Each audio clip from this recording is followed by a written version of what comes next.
Hello and welcome. India has a way to go before it can come up with great looking products, great looking services or well designed services.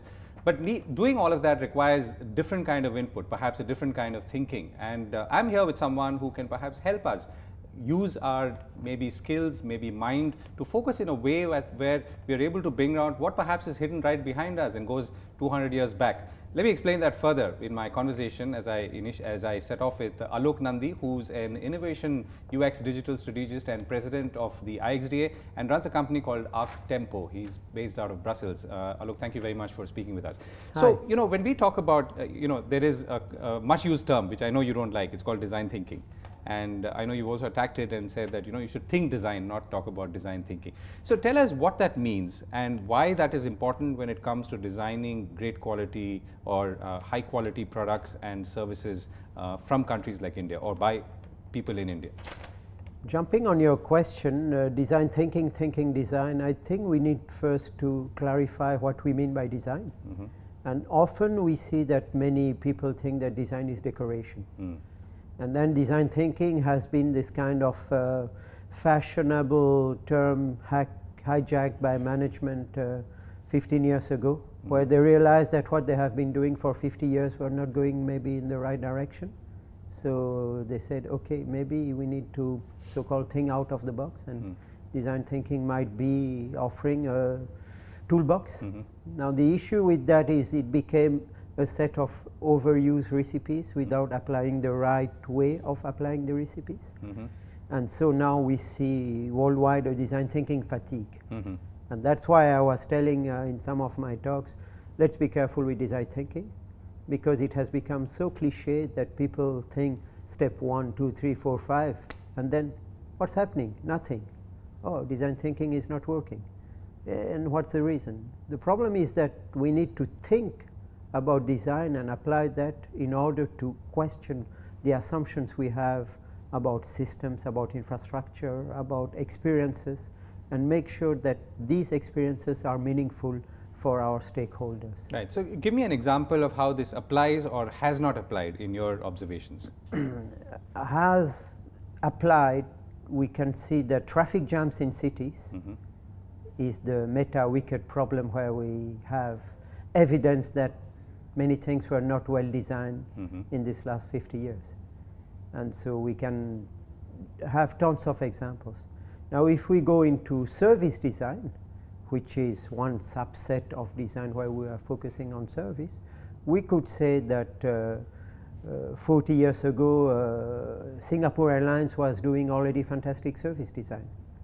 And a company like Jet Airways has used Singapore as a model, trying to emulate that and providing world quality service design. So Jet Airways was already doing design, focusing on the customer, the user, the person, and was applying some principles. 20 years ago we didn't used to call that service design, but they were doing it. And that is, I would say, a successful example. Now we might argue that nowadays Jet Airways went through some issues and quality is going down. Maybe. How can they transform these hard times into new possibilities is the work of design. So design, and not design thinking, allows to open space of possibilities, explore the preferables, change what is and challenge what is probable, bring into that ethics, respect, dignity, which we see if we go through literature, through concrete examples, that people are not stupid and they are getting fed up of corporations selling them unuseful stuff. Let's respect the user, the customer, the person, and we'll see a more virtuous and positive circle happening. Right. So to use the same example of Jet Airways to the extent that we can, what do you think would be the response today? I mean, what should a Jet Airways be doing in order to win back the customer? Not that they've lost the customer, but they're facing a whole bunch of issues. One of them would surely be a customer who is perhaps not sure about their product anymore, a little fatigued with their service, and maybe can be pulled away by any competitor who might arrive on the scene. Yeah. So as you pointed out, the context has changed for Jet Airways. In 20 years, 25 years, the landscape is different. Competitors came in, and then you have another one who is emulating Singapore Airlines, who's owned partly by Singapore Airlines, and they are providing so-called excellence. And what might be interesting for Jet Airways is we question this notion of fatigue. They have their framework which is 15 years dated, and maybe they might, and they are doing some part of that, they might see, okay, what's the expectation of people today, knowing that there is digital, there is information coming through and stuff like that. So to answer to your question, it's prototyping experiences which are not yet existing, looking at what is the best in the world and trying to apply that, and maybe go against the wind with another phenomena which are the low-cost flights. There is something which people don't talk a lot about. It's what I call the asymmetry between giving and receiving.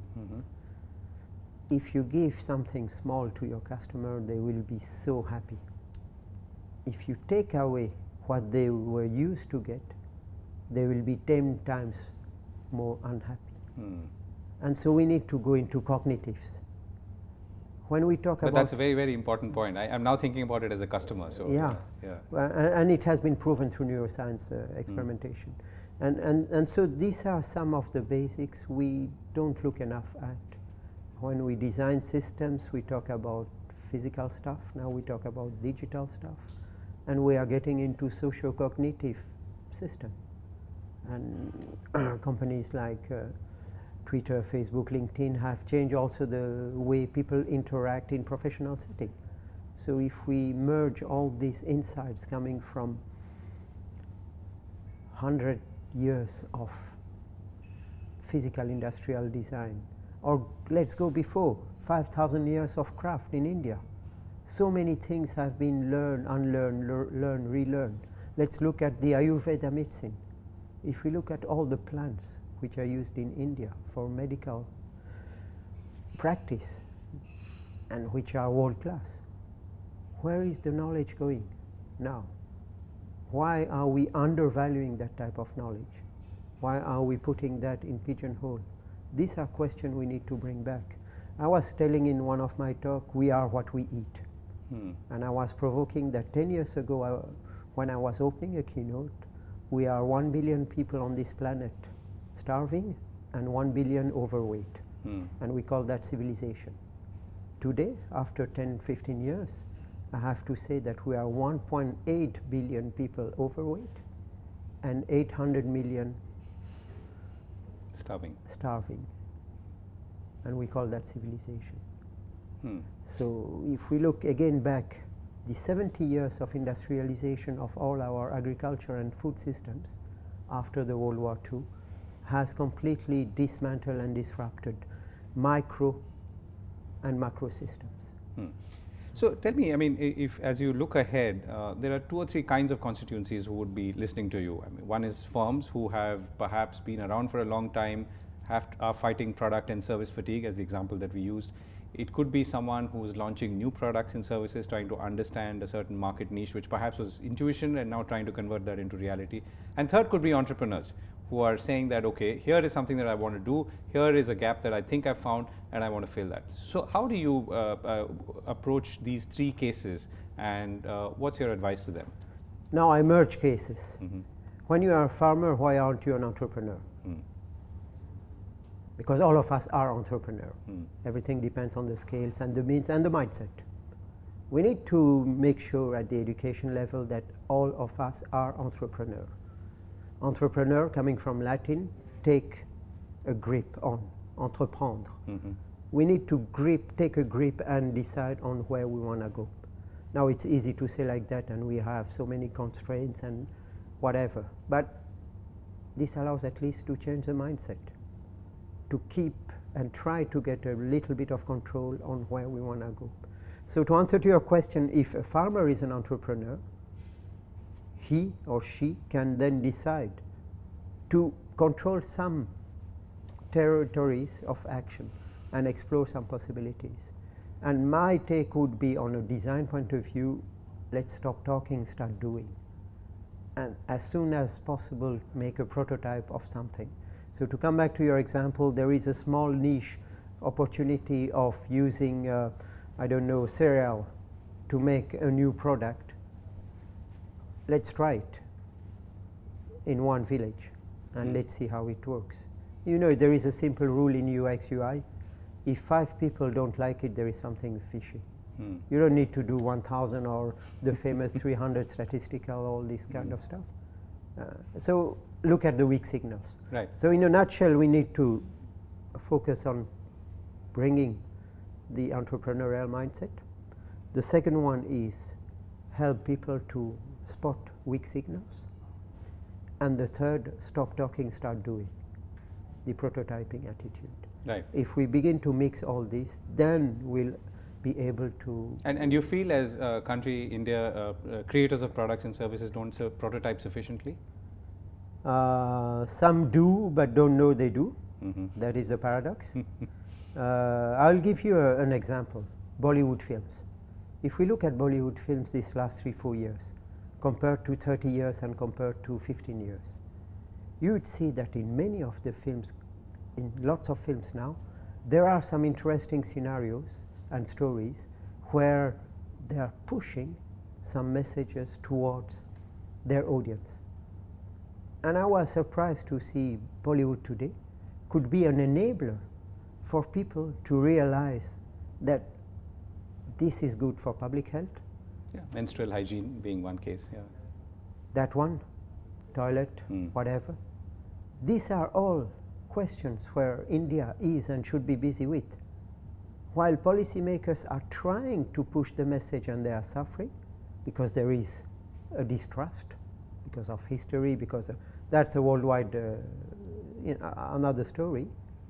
Storytelling and film and popular culture are getting hold of these society questions, and maybe as corporations we should talk with these Bollywood producers and create synergies which are beneficial for our general public, our audiences, and which raises the bar in terms of knowledge, expectation, education, and stuff like that. So last question as we run out of time. So storytelling, the importance of storytelling in all of this is very critical, and that's another area that you've been focused on a lot. Yeah, I've been busy with storytelling for nearly 30 years now, from film to exhibition design and to design. And one of my claim is that any act of design being envisioning something which yet doesn't exist, begins with a narrative. And that narrative allows we and our stakeholders to project in a future which doesn't exist, but at least to share that possibility. And by sharing that possibility, we are getting into making that possibility, that future. So we are storytelling animals. For 10,000 years and plus, we have transmitted knowledge through stories. Take the Mahabharata, take all the Veda and all this. These are stories which were there to protect our communities versus external or internal threats. And we have this ability.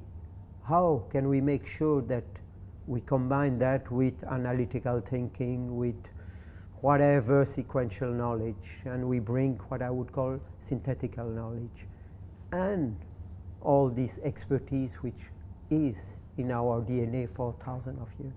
Right, and couple that with Ayurveda and what we've just spoken about. That's a fascinating line of thinking. Last question: you've made a film on Satyajit Ray. I made a book. You wrote a book on Satyajit Ray. What's next in that space? In that space, that's a good question. So I made a series of talks about Ritwik Hatak. I made the book on Satyajit Ray. I'm looking into Bollywood films. I'm quite fascinated. So I spend one part of my time in design and the other part in storytelling at large. Okay. And I'm looking into, maybe I should go back to cinema and work on a documentary film and connect, in fact, storytelling to food.